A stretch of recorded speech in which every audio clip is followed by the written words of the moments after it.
Now we are going to solve the problem number 12. We are going to solve the problem number 12, which is given in chapter 8. Okay.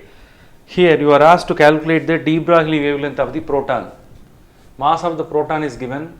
Mass of the proton value is 1836 times of mass of electron. And then kinetic energy of the proton is also given, 81.9 into 10 to the power of minus 15 joule.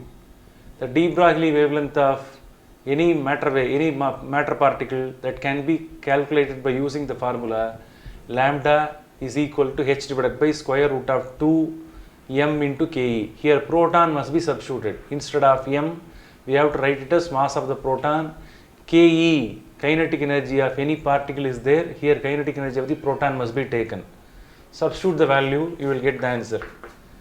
Planck's constant value is 6.626 into 10 to the power of minus 34 joule second whole divided by square root of 2 into mass of the proton value is 1836 into me, okay, mass of the electron, into kinetic energy of the proton is 81.9 into 10 to the power of minus 15 joule.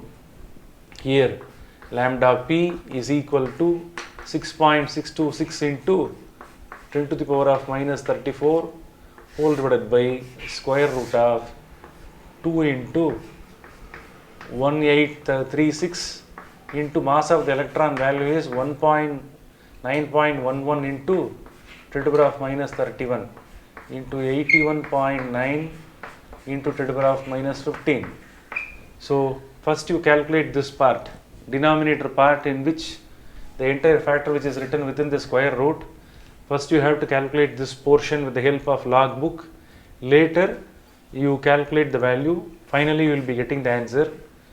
So after calculating everything with the help of calculator or with the help of log book, the final answer will be 4.005 into 10 to the power of minus 3 into 10 to the power of minus 11 you will get. So finally after simplification you will get 4 into 10 to the power of minus 14 meter. De Broglie wavelength must be calculated in terms of meter. Okay, this is the de Broglie wavelength of proton value. So clear, very simple one. By knowing the formula and factors we can easily calculate. Okay.